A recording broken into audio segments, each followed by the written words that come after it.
right now. Okay, go Grant.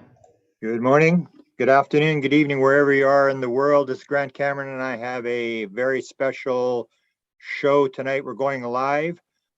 We have an event coming up later this month, which we're going to get into.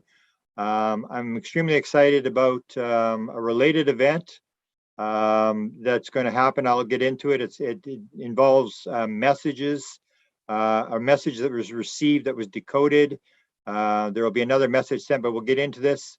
Let me introduce my special guest who's going to tell us what's going on tonight, Zenka Caro, who I always refer to as the ever-ready bunny of the UFO world.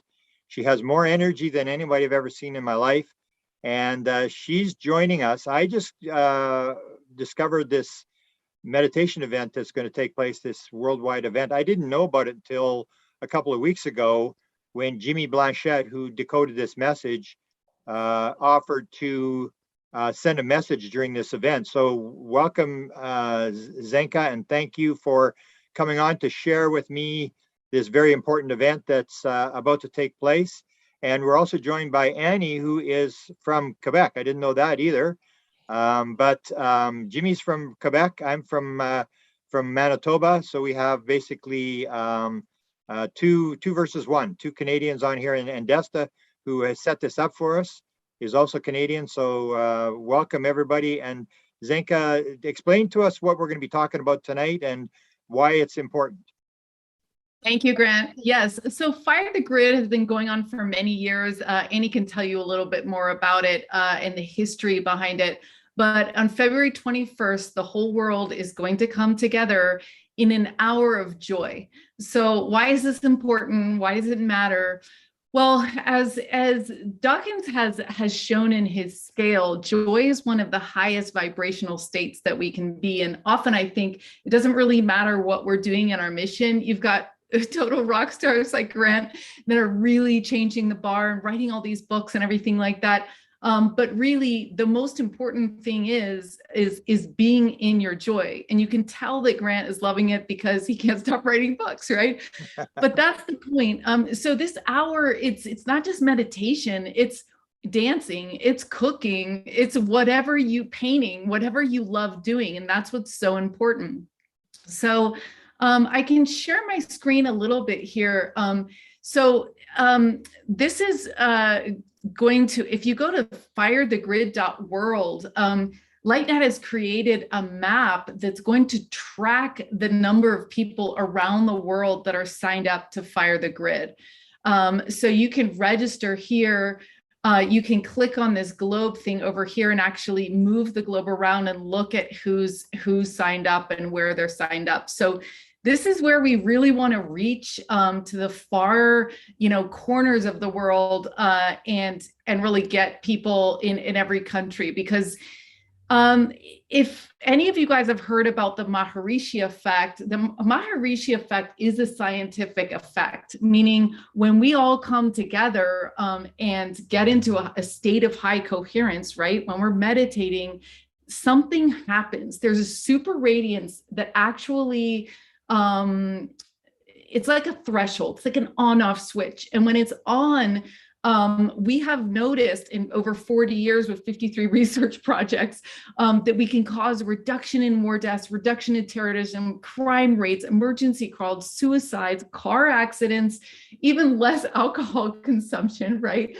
So when you're feeling chaotic, that's what you reach for, right? And even in economics, there's more patent applications, improved stock indexes, so this is a really fascinating science. In 2007 through 2010, the Maharishi University got a massive number of people together, right? A 1%, I think it was 3,000 people together to be in this high state of coherence. And they actually had to import people from India that know this high-end city sort of coherence meditation. Transcendental meditation is another high coherence meditation.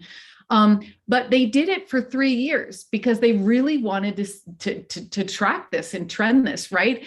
And there was a homicide rate drop of 21% and 18% drop in violent crime. So this is why it would be so cool if we could get a mass, even like in jails around the country, having people meditate regularly. It actually matters, right?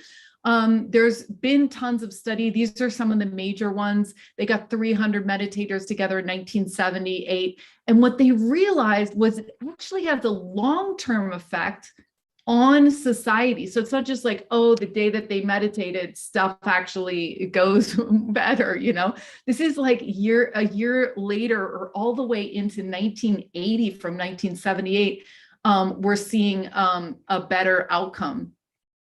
And of course, we've tried it in wars, like the Lebanon Peace Project reduced war deaths by 76%. So, well, just speaking about the science a little bit more, it's also called the super radiance effect. And it's when the atoms cease to act independently and they begin to behave as one, as a complete coherent system. And what this does is it triggers a massive boost, right? That's more powerful than normal, right? So, we have the internet these days. We can get, well, if we have city meditators, we only need 8,000 of them, but normal people like us, we probably need more, right? So we need 76 million people together. But that is not that hard in this day and age. And so I guess it's just, we really, it's really important that when we understand the math and the physics behind this stuff, and we have an internet where we can share a link and say, hey, let's sign up, this is where we can actually affect the outcome of our future for many years down the line. Wow. Okay, so let's go a little bit about the history, because I didn't know about this, and I've heard of the mass meditation things and stuff like that. I'd never heard this term, fire the grid. So explain how many years has been going on and what kind of numbers you've gotten in the past. What kind of numbers? We were millions. The first meditation we did was in 2007, July 17, 2007, at 11:11. And it all came about because 15 years before I met Samoya, I met her in 2005. So 15 years prior to that, so in 1990, I'm a long-time contactee. So at that time, I was very connected and I had a lot of messages and lots of teachings as well, spiritual teachings. But I was with a friend, I was not even meditating, and a big black screen appeared in front of me and was talking to her, So the big black screen just appeared and I looked at it and I looked and I looked and I couldn't see anything, then black. And after maybe 5 minutes, I could see a little crest, a little gray, very dark gray crest. And I said, oh, it looks like a planet. Oh, well, if it's a planet, it's about to die or it's dead because there was no life. And then I heard a voice, and I'm not religious at all, but I heard a voice saying, and he chose this planet to show his glory. And I saw a white dot of light on the left-hand side of the sphere starting to grow. And it grew and it became a big cross of light. And like I said, I'm not religious. I just saw what I saw. And then on the planet, I could see the little dots of light appearing, and it did a chain reaction. And it boomed and exploded. And it was so bright that I had to cover my eyes. And after I put down my arms, I thought, well, it's going to disappear and it's going to be gone. But no, what I saw was a completely rejuvenated planet with the colors with crystal pure. It was crystal clear, pure. The land, like it was like a jewel floating in space. And the image was so pure that my eyes started crying. I was not emotionally crying, just my eyes were crying because of the purity of the image. And then they said to me, we promise you your planet is going to look like that when we're finished with her. And I started laughing. I said, yeah, in 200,000 years, I won't even be there. And I was laughing like, and they said, no. I said, okay, how long is that going to take? They said, an hour. I said, what? An hour? That's impossible. They said, yes, you're all going to decide to do this together and you're going to have help from outside. And then the image disappeared. The whole screen disappeared. And I thought, do I have to do something? Do I have to start something, an event? Do I have to organize something? But I had no answer. So after 3 years, I put it on a shelf and I didn't forget it. I just put it there because I didn't know what to do. And then I was taking care of Stephen Greer when he was coming to Montreal to give lectures and conferences. So I was supposed to get him for breakfast. And when I arrived at the hotel, he was in the lobby with Samoya. And he asked me, do you mind if she comes with us? I said, no problem. And she started talking. As soon as I heard her voice, I said, oh my God, I know her. I love her. She's my family, you know? But I didn't say anything. I just felt it. And then we ate at the restaurant with Steve, and she told us her story about her drowning with her son in 2002. And she, at the end of her story, and it's something to watch, you can find it still on YouTube, Shelley Yates Fire the Grid. You're gonna, she's telling her story, and it's pretty great. And she described exactly the same vision I had, except in the same sequence of image, but except she was seeing a grid around the planet. And she said, oh, I must have dreamt it. And I grabbed her arm and I was like this, Wow. I said, you're going to give me your phone number. We're going to do this. She said, I wasn't dreaming. I wasn't sleeping when I saw this. And she said, no, Annie, it's my imagination. I said, no, it's not my imagination. And then Stephen said, no, Shelley, they showed me the same thing. I said, see, we're 3 already. I'm sure there's other people. We're going to bring them together and we're going to do this. And I was all excited. And she thought, oh, she's crazier than me. She believes me. But she gave me her phone number. So I started calling her like once a week. But when do we do this? When did we do this? I said, no, Annie, it's my imagination. I said, no, it's not. I'm telling you.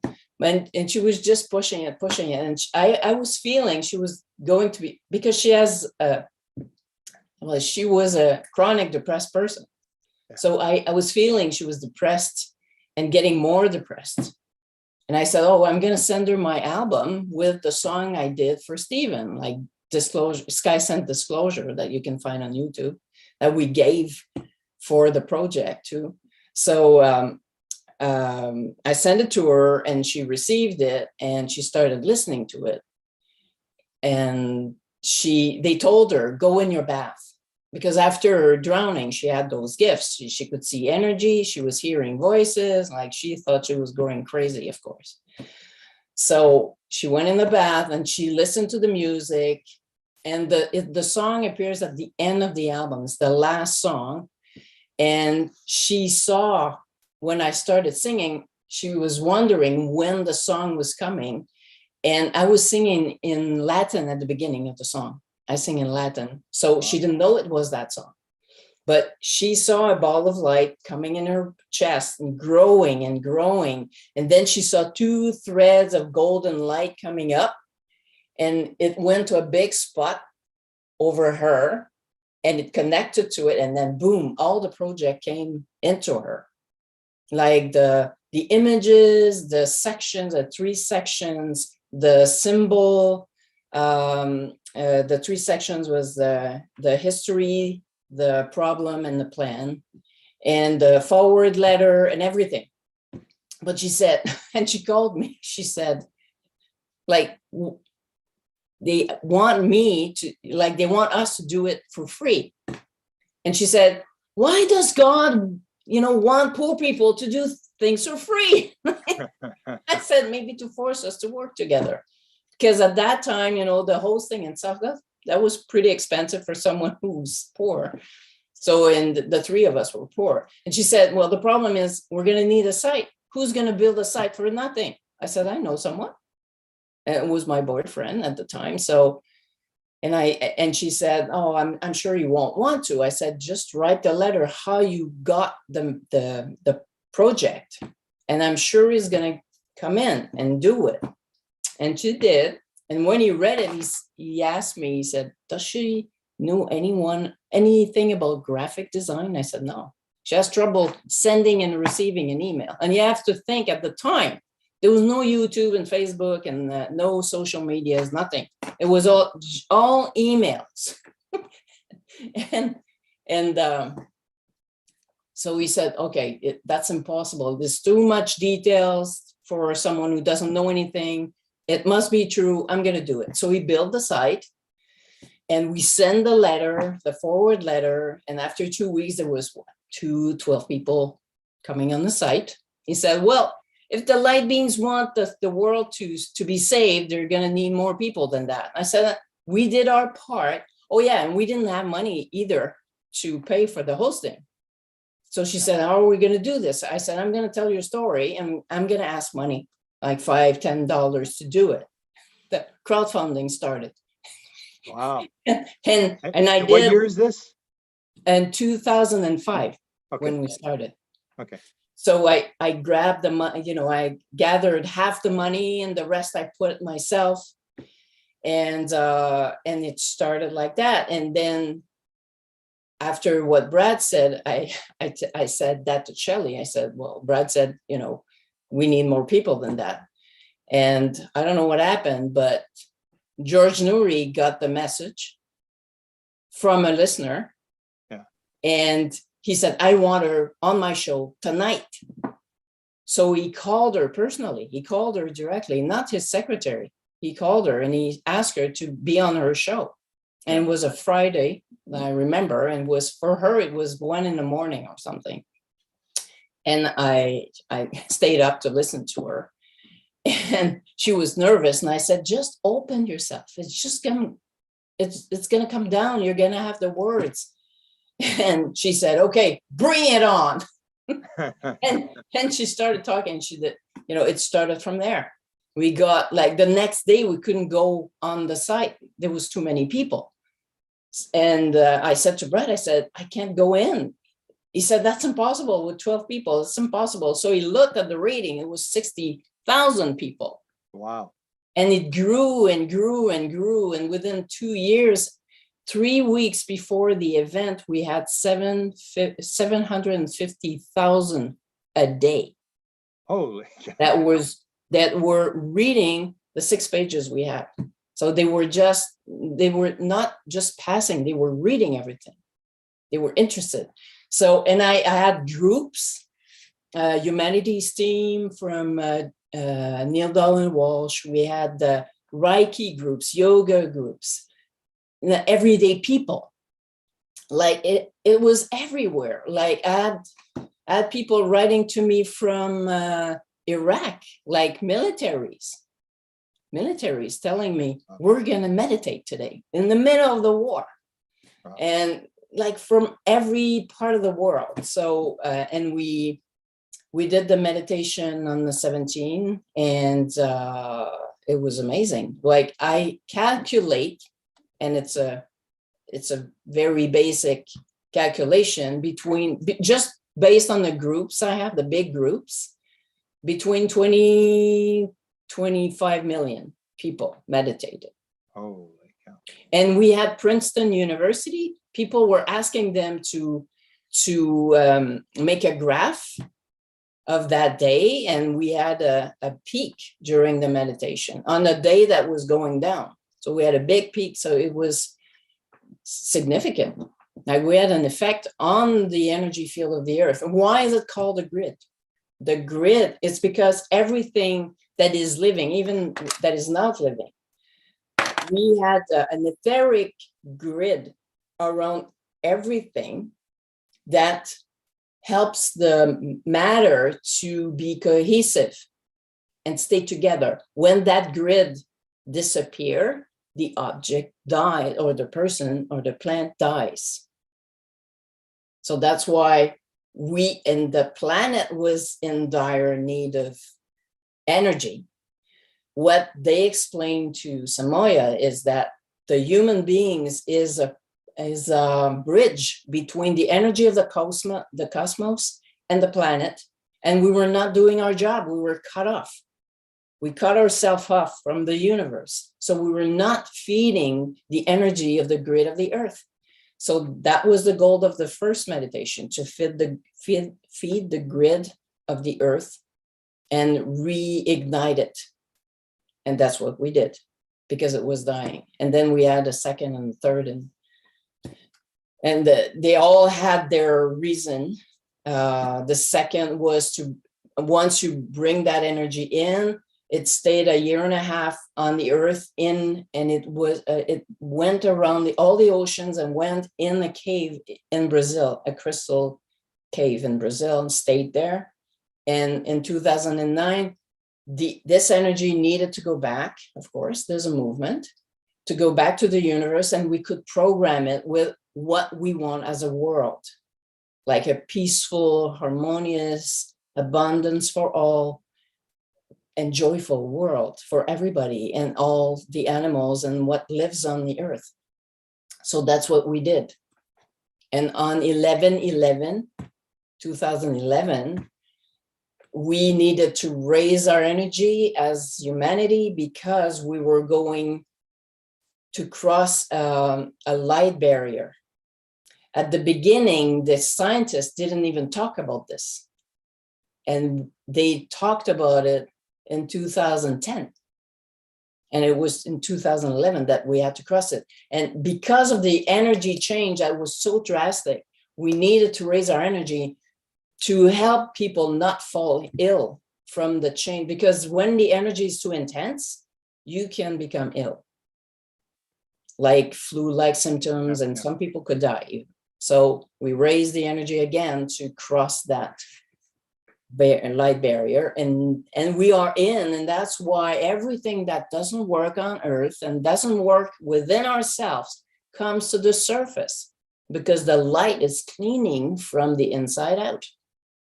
And that's why we see it, what's going on in the world, and what's wrong and who's wrong, and who's, who wants peace and who wants to destroy us. So everything becomes clear because of the light that we're in.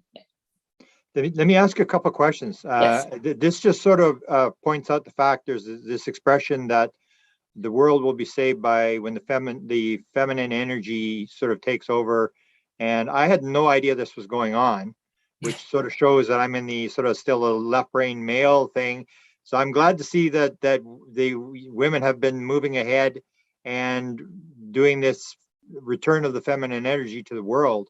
I appreciate. So, I mean, I really wasn't aware. It's almost like when I see this, I say, like this should be a book. I mean, this is an amazing story where it is. Talked about Princeton. Princeton is using what these random number generators. Is that the yes? The they call that the eggs. They're all around the world, and you have HeartMath too. HeartMath is doing the same thing, and they did the last meditation we had, and 2021 they did a graph, and we had a curve too. Wow. So, and Samoya was supposed to be with us, but she's traveling, right? Yeah, she is traveling right now. Yeah. I mean, I had no idea of her story. I mean, that's how clued out I am. Oh, she has an amazing story. It's amazing. Well, if you watch it after the show, you can watch it. It's pretty amazing. Yeah. Maybe we'll put a link in there to that, because I realize the importance of the meditation and the frequencies and that this kind of stuff. I just didn't realize there was this movement. So it goes, is it every year it goes on, or? When I did the first one, I didn't know there was others coming. Yeah. I thought it was done, but no, she called me a year after, and she told me, oh, there's going to be a second and a third meditation. And, I couldn't imagine that. I thought, who do you think he was giving you the instruction? What definition? at the beginning, they said to her, call us light beings. Okay. Because they didn't want to separate us with, good and bad entities and whatever. Just call us light beings. But truly, it was extraterrestrials, like very evolved, highly evolved, spiritually extraterrestrials. Because there's different kinds. Like some are closer to us in their evolution, and some are millions of years in advance. Which would explain why they're here, or whether they've always been here. It's like, the time is to step in to try to save the world or help us. They've always been with us since the beginning of time. They've always tried to help us, and they don't want to intervene too directly because we need to learn to walk. Like you can't walk for your baby. He needs to learn, he needs to fall, he needs to, to make his muscle and grow. So it's the same thing with humanity. They are very, very patient, very understanding, and they know that we need to go through that process. Right now, what we're living, and I compare it to a chrysalid and a butterfly. Like the butterfly, in order to have his wings, he needs to go through that little hole. And it's very hard for him to go through. It's like a baby chicken. He needs to hatch that egg. It's hard. Yeah. And that's what we're living right now as a humanity. It's very hard to go through that shell. But once we do, and the same thing for the butterfly, when he goes through that hole, all the liquids that are in his wings are drawn in to the end of their wings, and once it goes on to dry them, they deploy. But if you open the chrysalid, they will stay like this and they will never fly. Yeah. So right now, that's what we're living. We're going through that little hole. And it's very hard because we're going kind of against all odds. But we have the heart, we have the love, we have the energy. We are one. First time in history that the whole world unite in love, in compassion, in patience. And we need each other to grow. We need each other to live, to understand things, because we have different brains. We see reality in different ways. So we're more complete when we're together than alone. And all the animals that survive are in groups. Yeah. They protect each other. They help each other. Yeah. Sometimes they help other animals too, that have nothing to do with their kinds. So it's in life. It's life. That's life. Life evolves. Life grows. Life is magic. Yeah, that's where I see the female thing. It's more into family rather than, football games, like me versus you, end justifies means and stuff, where the female energy comes in and says, no, it's a family. We need to work together. And it's this attitude. So I'm glad you've picked up on this. I'm fascinated with the story of how this thing developed and the numbers. Who's all coming online? We're doing this event on the 21st, correct? So who's all going to be? How is it progressed so far? Who can we expect to be involved in this? Or you say involved? Like I expect everybody to be involved. Like now we have the social media. People can share it and to share the event. Like it's the February 21st, 2022 at 11:07 this time. Why the 7? I don't know yet, but they always have a reason with numbers like this. The 1111 it's because it was an awakening code. Many people recognize it. There's tons of groups like 1111. Yeah. There's even a journalist that called me to interview Shelley Samoya because she was seeing 1111 since she was young, and she was all excited. because of that, so she interviewed us and we had a paper done, and people knew in Quebec, people knew about the meditation. Even my coworkers meditated with me at work when we did it.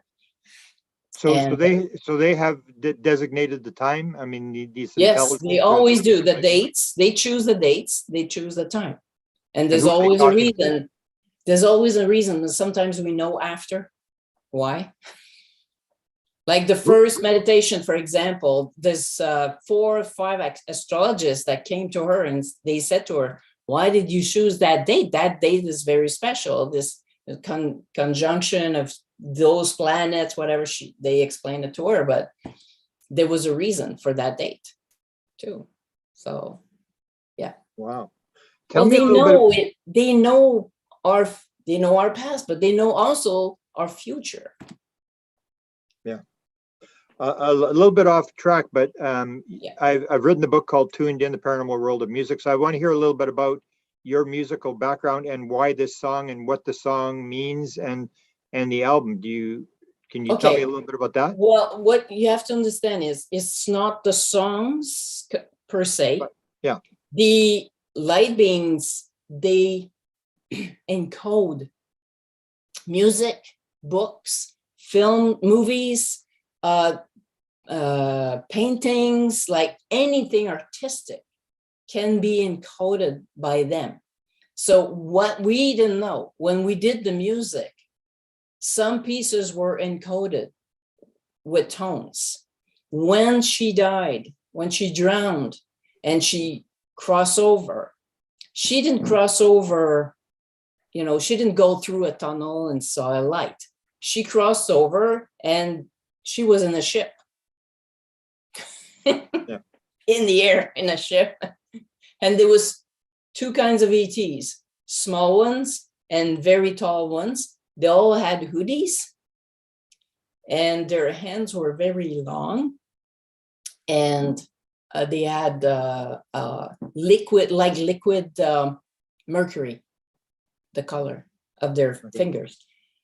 And she saw the Pangea, and then she saw it transform into where she was when she was driving her car. Like she saw the little white car going on the road and hitting the puddle of water just before the lake, and the car went on the rail like this, and the pavement was here and the lake was there, so it was like this.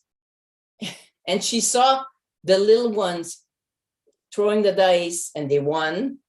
So they saw one, because what people couldn't understand is the car flew in the lake. It was supposed to fall on top of the car on the pavement, but it flew in the air.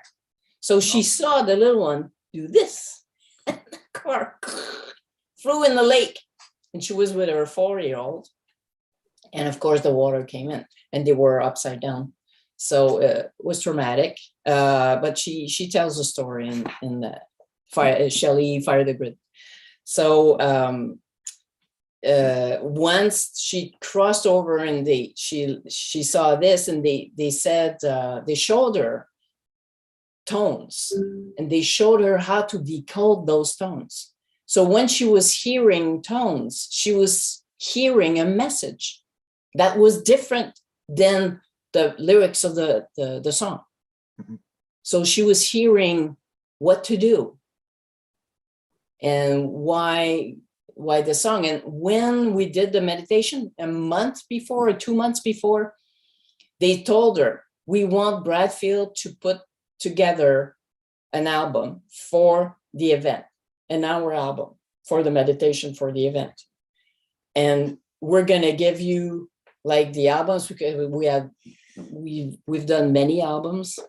Personally, I've done 16, but Brad did even more. So there's some musical, there's 2 on crop circles, and it's pretty good. He's a genius. So anyways, they told her, he's gonna tell you, oh, I'm gonna do one just for that.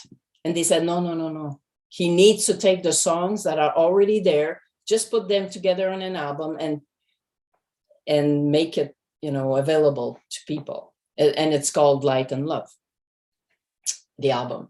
So we have the different, it's coming from different album. She was hearing them sometimes in the middle of the night. When they started, it was 3 a.m, and she thought her children had put music on. Wow. And when she came down the stairs, there was nothing, but she was hearing the album. She was hearing the song. They said the name of the song, and it's going to be number 5 on the album. So that track, number 5, that track, number 2, that track. And on a period of a month, she got all the songs together.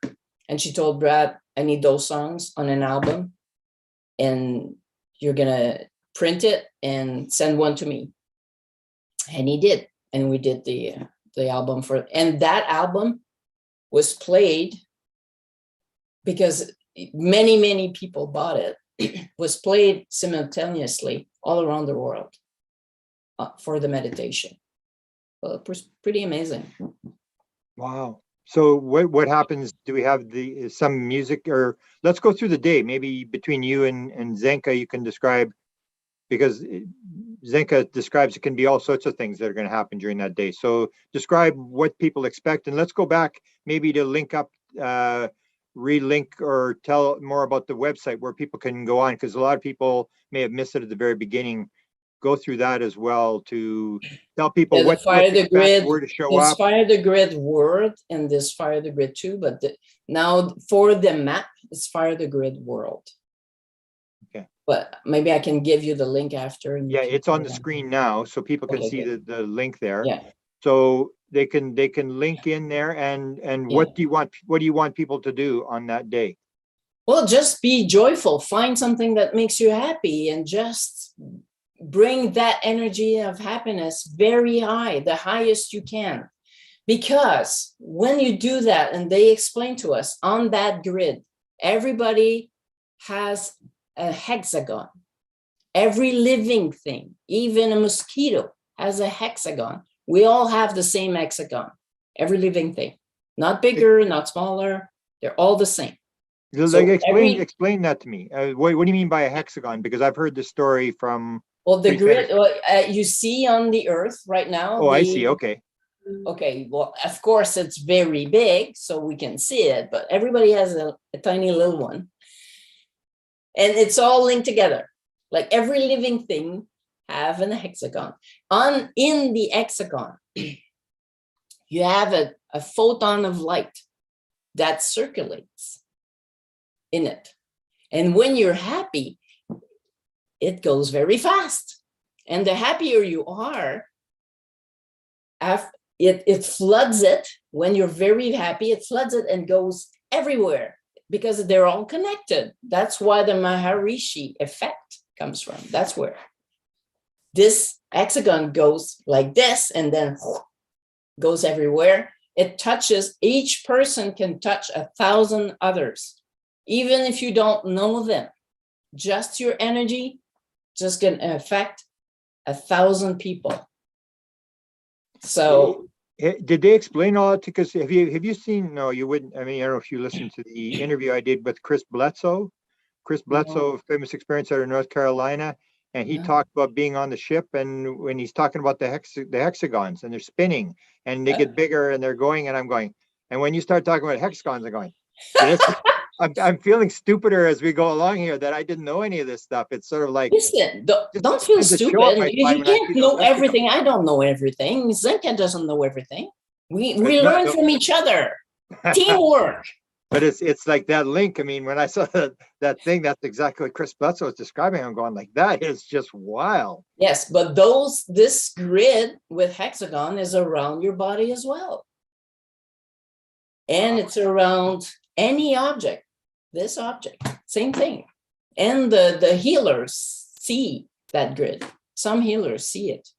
And they see where it's blocked, and they unblock it because they see it.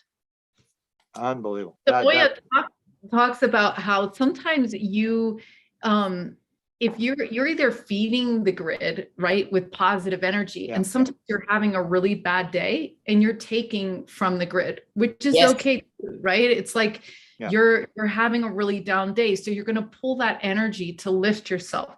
But that's the thing, and that's what we're starting to live into right now a little bit, is people are saying, hey, wait a minute, I don't want to work this job anymore. It's killing me. It's like killing my spirit. And we're starting to be more courageous about the choices we make and the things that we do, and more conscious about how we stay in our joy, because that literally, we're here to be in our highest, expression. I'm doing some research right now on a book called The Ancient Secrets of a Master Healer.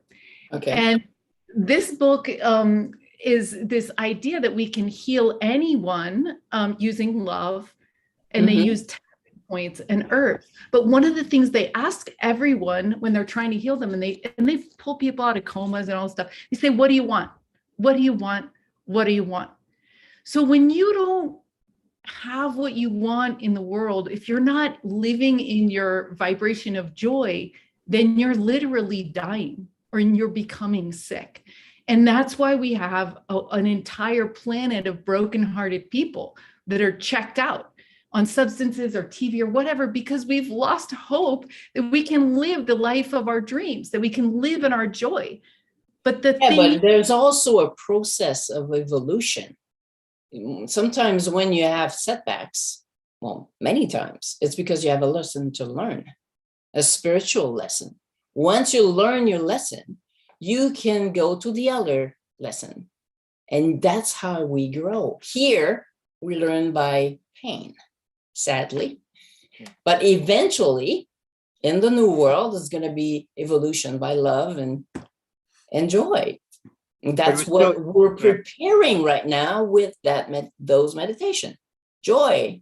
Because But we're going to still be the idea that even with everything is a lesson, everything is neutral, but you can be in joy or you can be a victim. And people will choose to be the victim.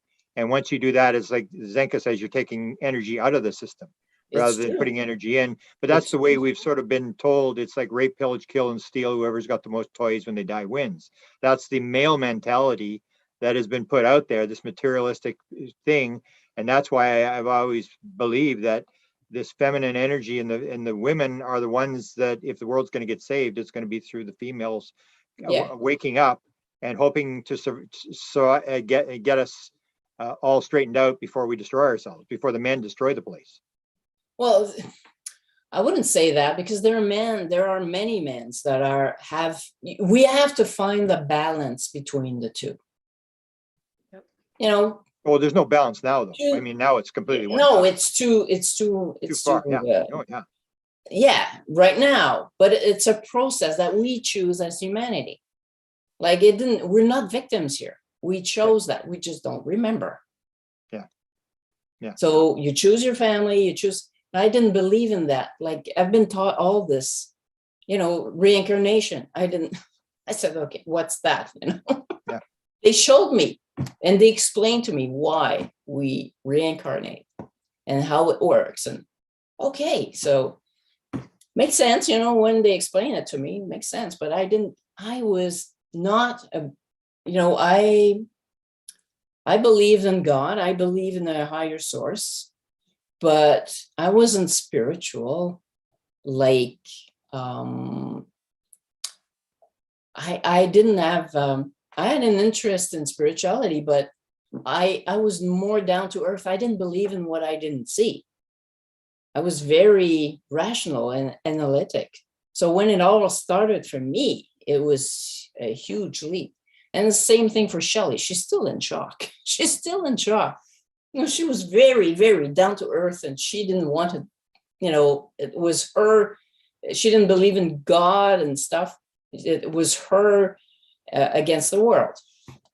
So it was very hard for her to live the leap between being down to earth and the spiritual life she's living right now. So she's starting after how many years? 2002. So 20 years, starting to accept it. But because it's very hard. when you deal with those energies, the light beings energy, it's so intense, your heart wants to explode when you have them inside of you.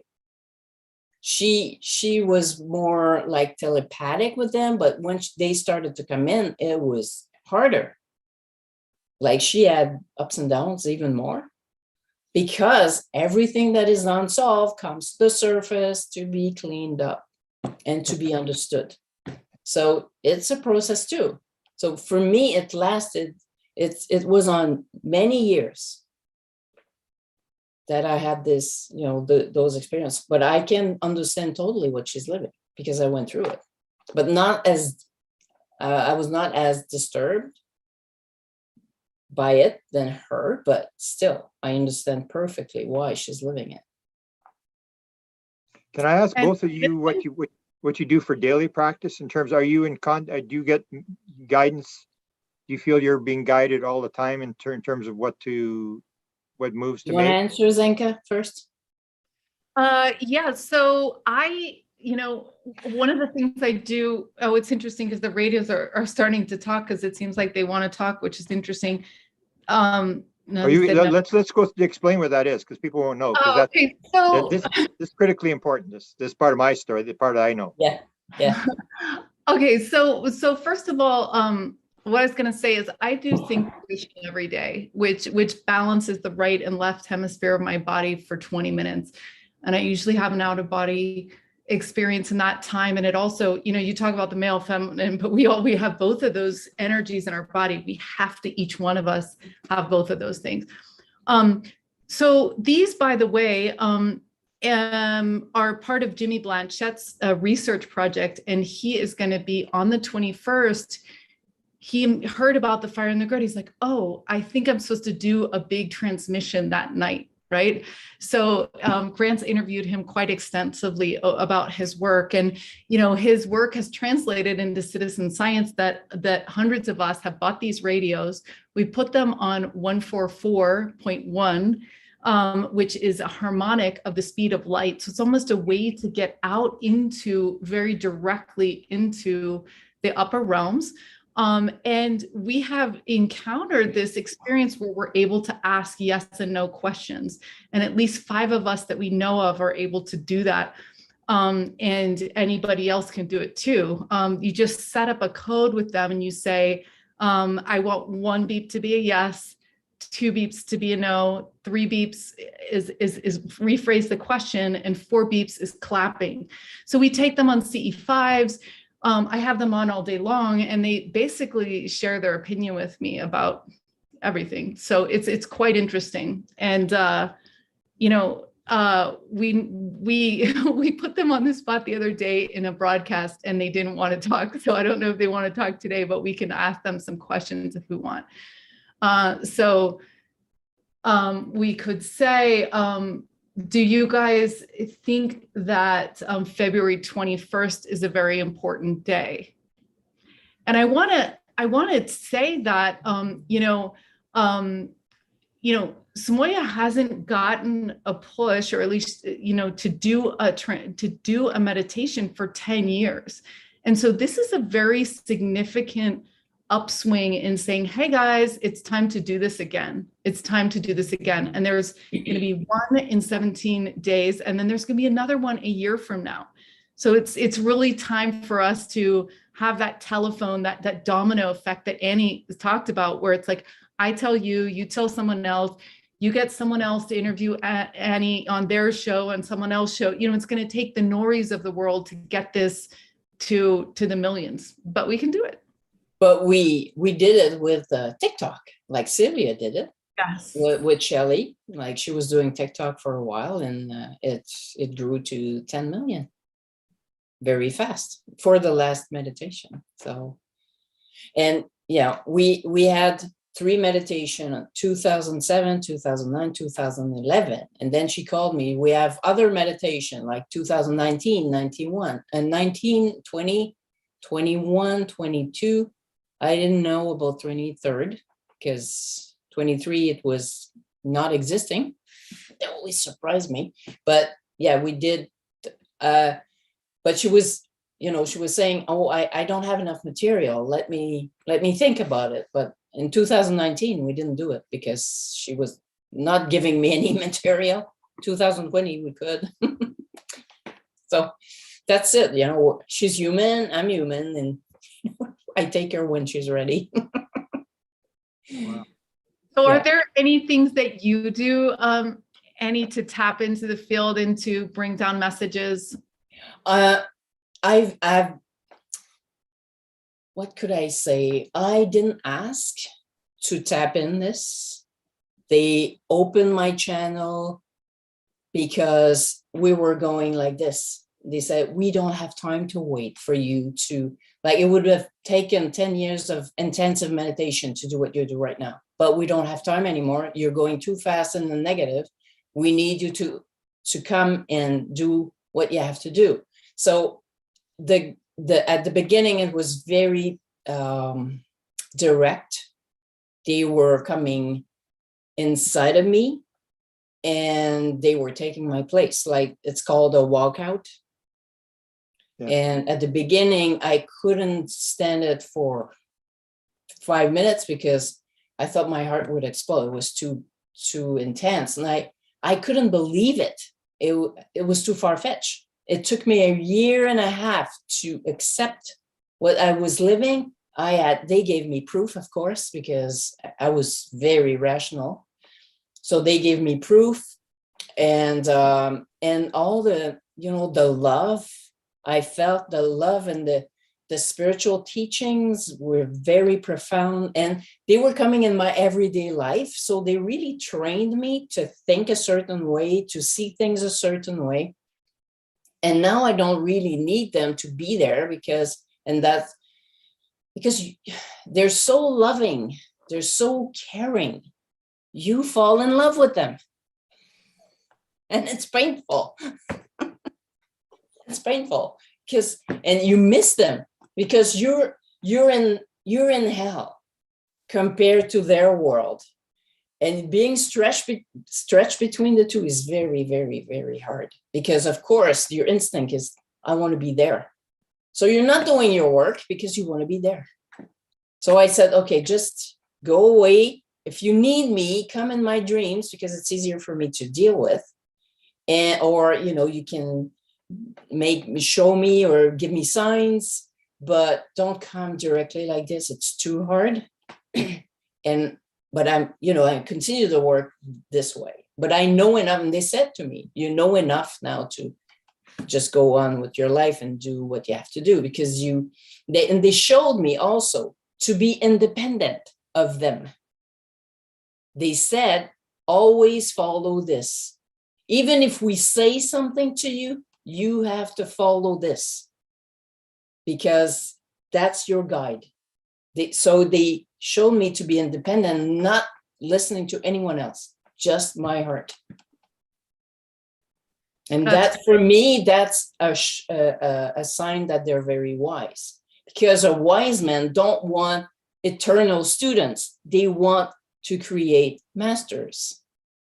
And the real masters are not saying they're masters. They just are. Wow. Fascinating. Zenka, you were talking about I didn't know, again, I don't know what this is, the walk-in clip. What are you talking about there?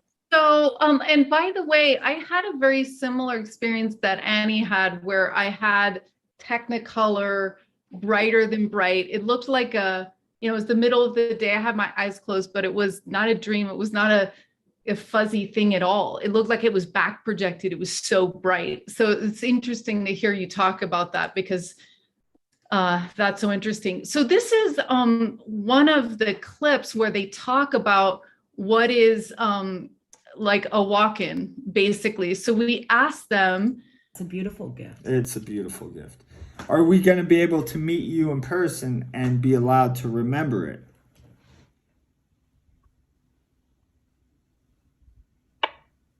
Yes. Thank you. Are they supposed to like carbon date the hair?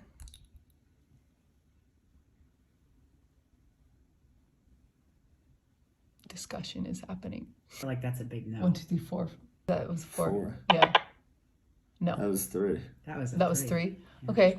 Other Do thing. do you want us to get the hair looked at and analyzed so we can show people what it is?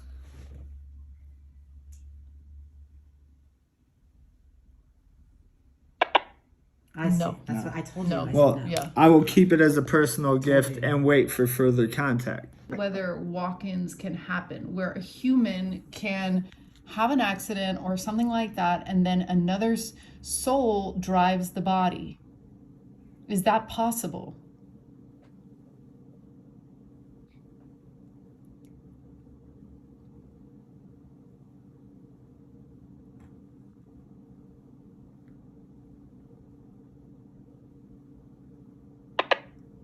So is it okay? So Nolan on our last EXO hangout was talking about how he was in a workshop with Teal Swan, and they did a soul braid. But what he talked about in the soul braid was that his original soul stayed there, Right. and then exactly. another one, like his higher self, was then pulled in. So is it is something soul more like is that. soul braids possible where you keep part of your soul, but then Yeah. more of your higher self comes in?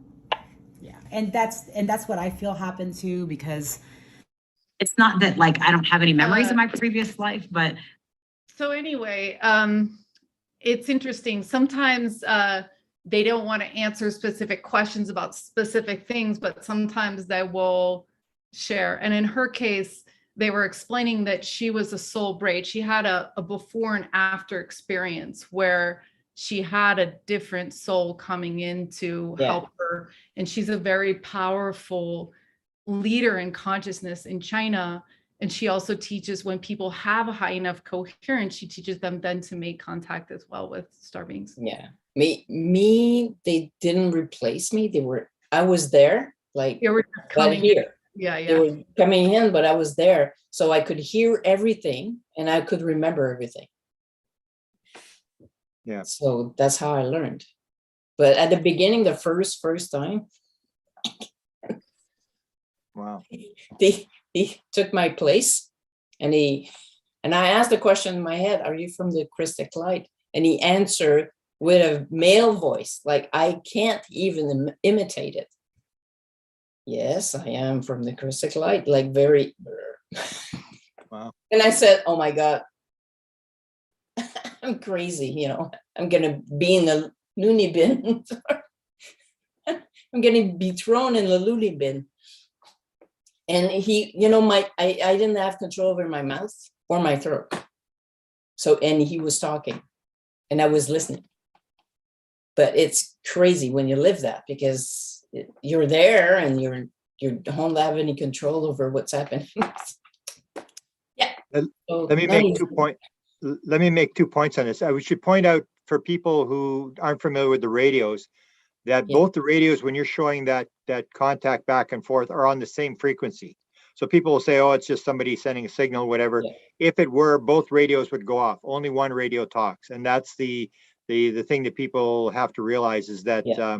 it's usually the one radio that you send. Like with Jimmy, the radio he sends the communication on is the one that will talk back.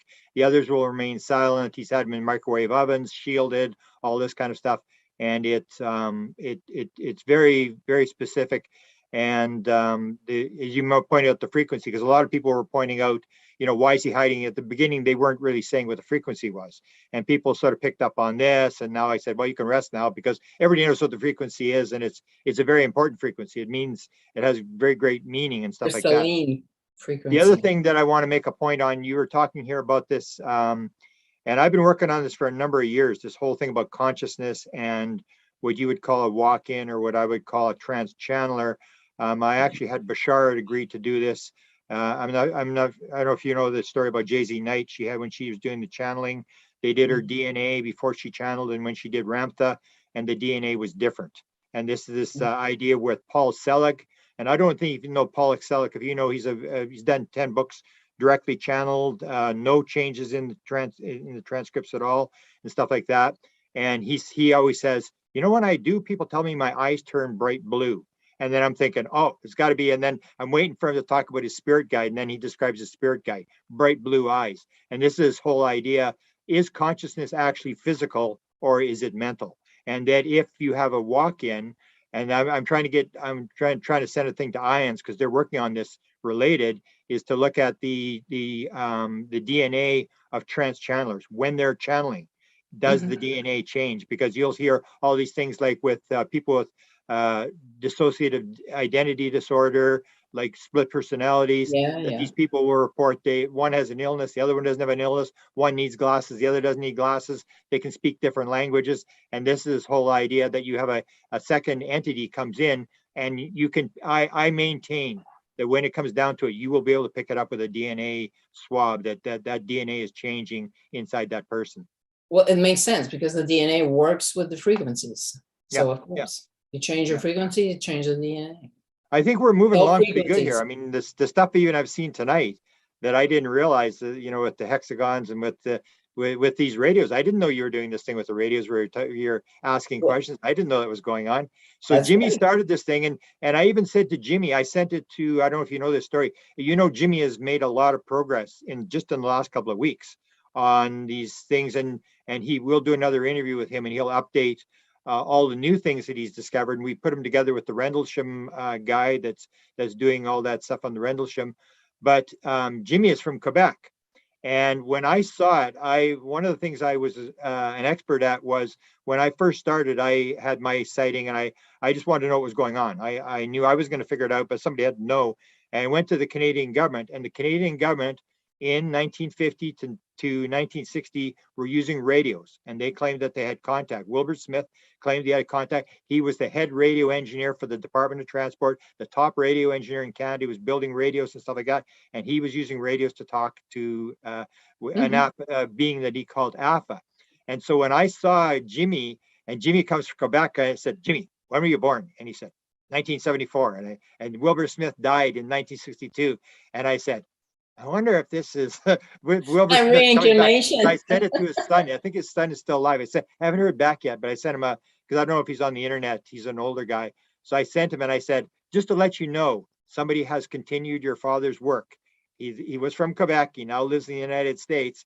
But it's just fascinating when you see this. I'm thinking, this is so close to what Wilbur Smith was doing. And you can see the progress. We're actually making progress where if you can confirm, like with Jimmy's stuff with the radios, or with Zenka's doing, or with the DNA and all this sort of stuff, we're starting to get situations where we can actually measure it. It's not anecdotal material anymore. We can actually use machines to actually verify that there is a contact, there's an intelligence, there's a frequency, and it all may come down to it's all frequency. You know, there may not be time and space and material stuff. It's We all don't really all here need now. machines.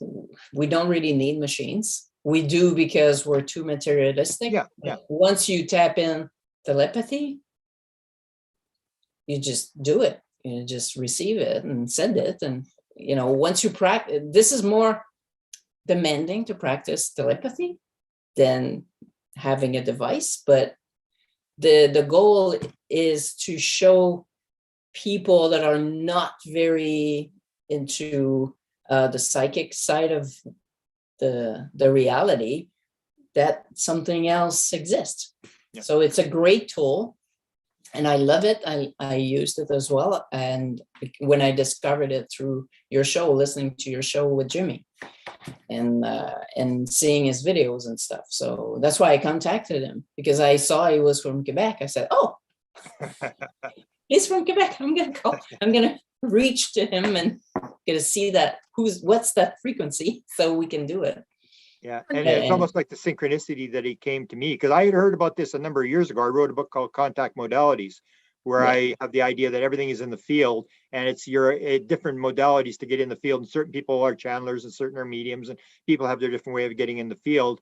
And so I heard about the radios probably 3 years ago, but they wouldn't tell me. They just said there's this guy in California and he's got these radios, and they'll go off in CE5s in Wisconsin and stuff. And so when I did the book, I just sort of hinted at this. Now, you know, we're doing these things, and Jimmy's just one of the most brilliant, gentle guys I've ever met in my life. I said it was like Albert Einstein, talking to Albert Einstein. Yeah, he's so very smart.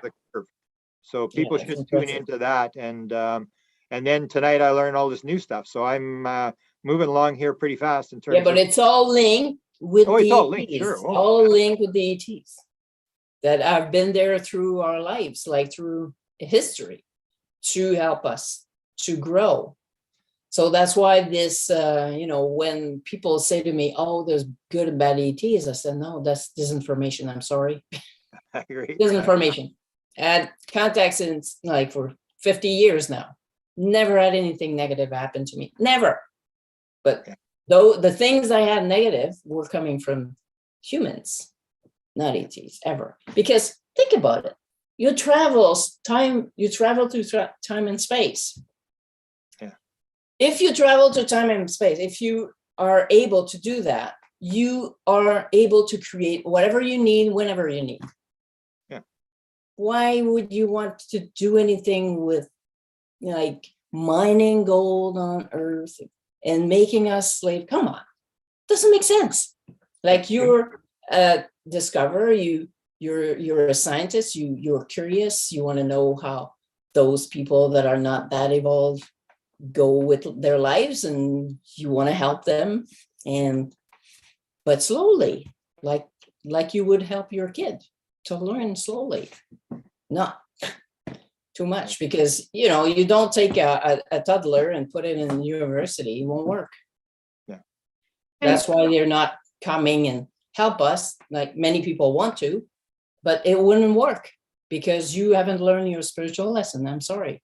You're going to fall back, or you're going to use this knowledge to hurt others or to, inflate your ego. No good. Yeah, I would, that's what I would say is in order to get here, they have to understand the oneness principle. That is the number one message it's all about. Exactly. Is oneness and separation, where we're into separation. So they'll say, well, why would they come here? And say, well, because once eventually we're going to get out of this rape, pillage, kill, and steal. It's all about me and the ego. And we're going to, and until we learn that, we're not getting off the planet, because the oneness is the key message. It's all about vibration and oneness. Exactly. Yeah, That's why I like your interviews, because you always come back to consciousness, and you're on the one of the rare one that talks about it, like you and Paula, and it's about it. But we all have our ways of coming in. It's almost like I always make the joke that the three of us may have at a meeting before we came in here and said, oh, you're going to do this and we're going to meet up. And even if that's not true, it makes you live a better life if you realize that you're responsible and that you may have made the decision and you may have chosen to be in this time in the middle of whatever mess we're complaining about. And maybe we're here because of a certain reason. We came in to do something. And even if that's wrong, you will do the right things by believing that.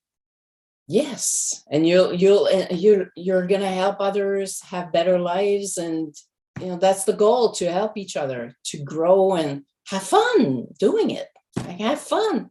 Only a sad person wants to make people sad around them. Yeah. When they're happy, when you're happy, you want everybody to be happy. Is that true? Well, that comes down to the ego thing. When you're either depressed or anxious, it's the ego. It's like the ego is saying me, and you start every sentence with I and this sort of thing, and you forget the oneness thing, that you're part of this overall thing.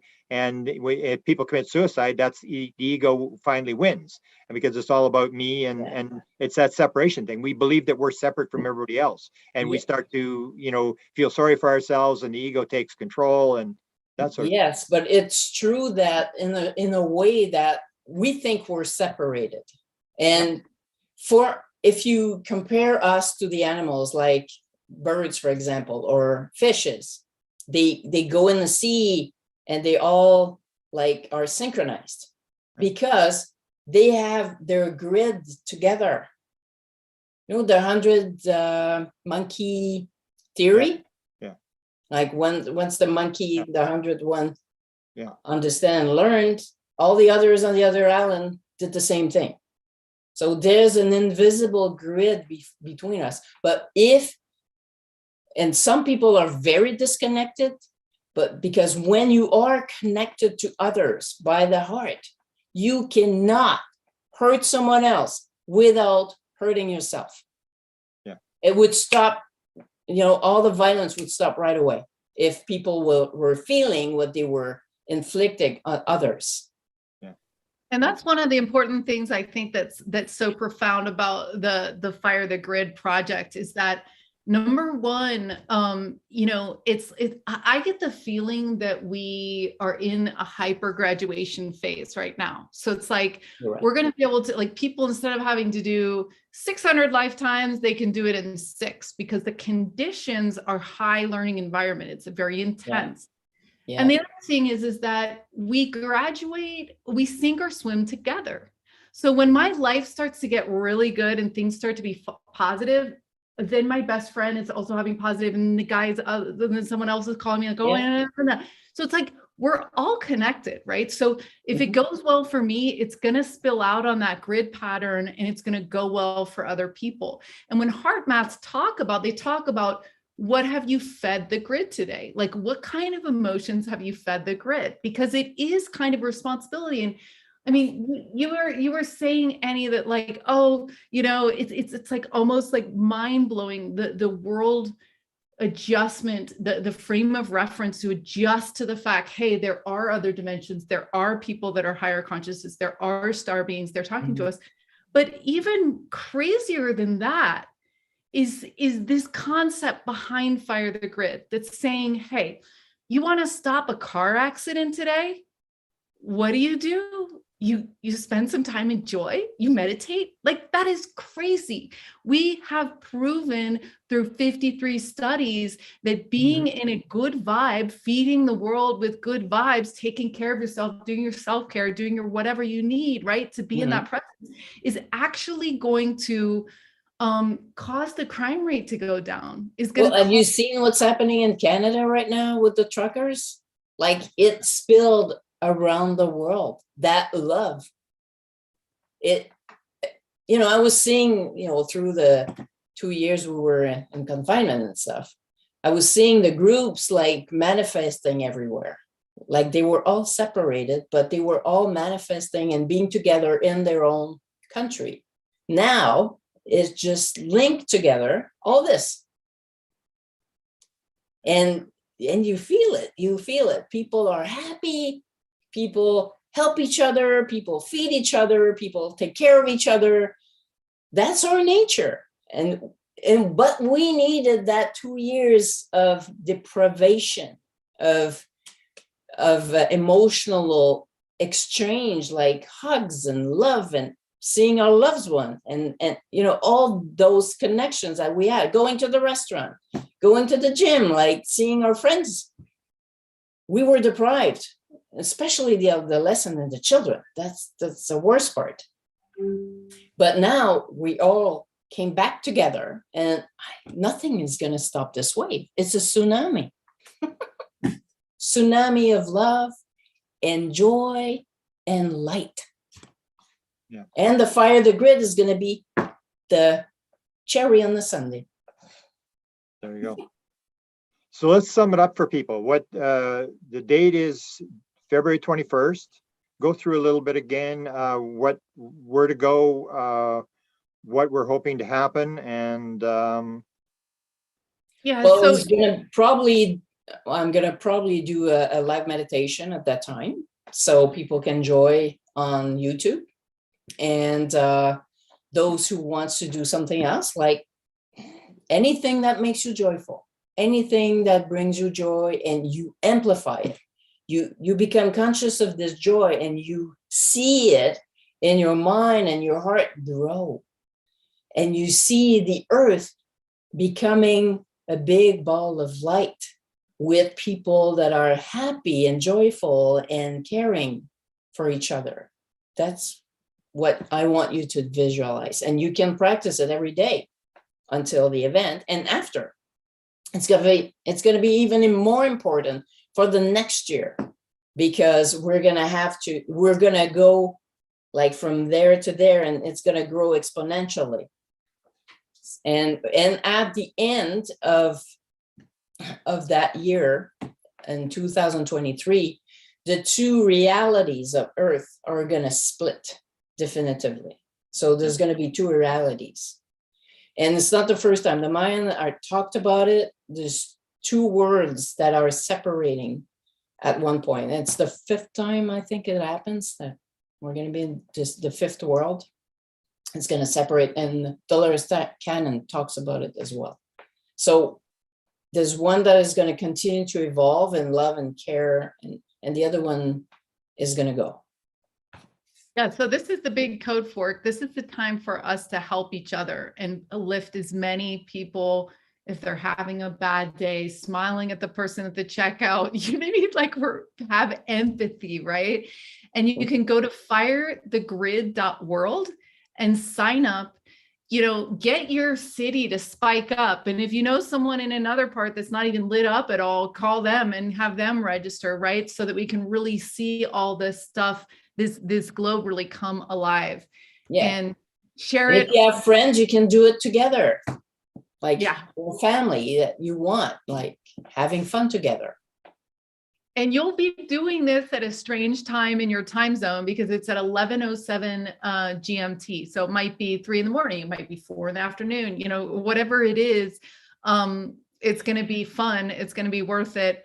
And yeah, we encourage you guys to get it out to your networks, to share it in your own meditation circles, yoga circles, networks, TV, whatever it is. Yes, and I have to specify something. If it's very late, like at 3 o'clock in the morning or 2 o'clock in the morning, and you're too tired, you can program your meditation or your joy while you're sleeping. It works too, because your soul just travels around while you're sleeping. So you can do it when you sleep. Just program it before you go to bed, and it's going to happen. You're going to be there with us. And let me just point out for the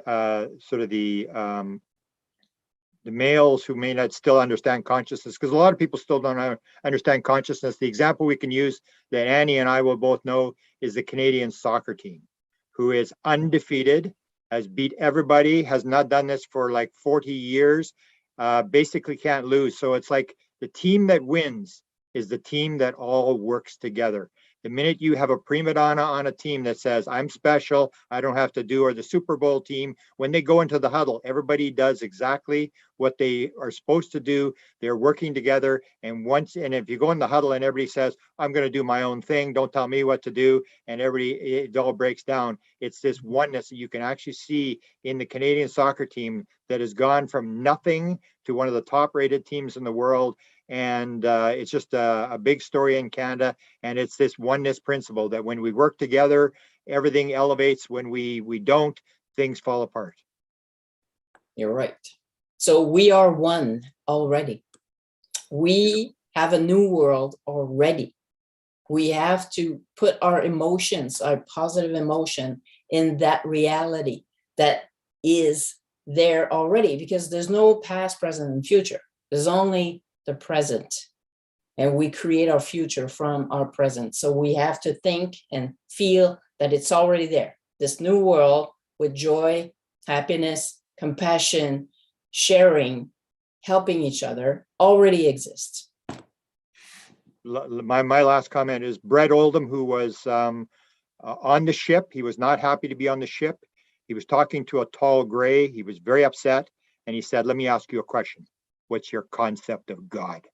And the tall gray said to him, we are one with the one who is all. Brett Oldham said he was so floored he had to sit down on this little bench thing. He was so floored by what the guy said. We are one with the one who is all. It's all about oneness. So I want to thank everybody for coming on. And I know what we're going to do for Jimmy. I guess Jimmy's just going to put the message out at that time. And maybe I'll do a little show with Jimmy as to what happens there, because I'm going to update Jimmy's story if people haven't followed it. He decoded a message, and it's a very important message, and it links into other messages that people have gotten. And even today, someone linked up where Carl Sagan talked about the message that we would get would be like this. If you look at the movie Contact, the message that was in the movie Contact, it was not, we're gray aliens, we're going to land on the White House lawn and we're going to eat you. It was this very complex message that we have to figure out. And Jimmy's the smart guy that's figured it out. So based upon what he got, it took him a while, but when he started to figure it out, it started to flow and he started getting help. And he even tells a story where there's this famous writer comes to his house, and we have the clip from Contact where the writer says, what about Jimmy's thing? How do we decode these messages? And the being says, slow it right down. And now Jimmy's got this idea. He's slowing the messages down off the radios, and they are talking, and it's a matter of time. I think we're making great headway, and I want to thank you for what you do. I guess we all agreed to do this. We may be part of coming in here on an agreement with whoever is the people that are up top that are instructing. You know what? I call everybody like us? Yeah. The ground crew. Yeah. The ground crew. Yeah. Who have volunteered to come in. Yeah, And it's like, it's true. We did. yeah. We did. That's why we don't usually feel at home here. Yeah. We're not But from here. we do feel as one. I mean, when we Yeah, link, sure. we see this at conferences, Sure. when people go to conferences, people will go across the country to go to conferences, not so much for the conference because they're going to be with their family. They see the people in the conference as their family, that we are working together and we have this Exactly. connection. And Yeah. it may be that we had a meeting before we came in here and we all agreed that this is what we're going to do. And we're busy doing what we can. And that's all you can really do, is to do the best you can Yeah, with what you've got. exactly. Thanks for all you're doing, Grant. You're incredible. Yes, you are incredible. Thank you. Thank you for everything you do.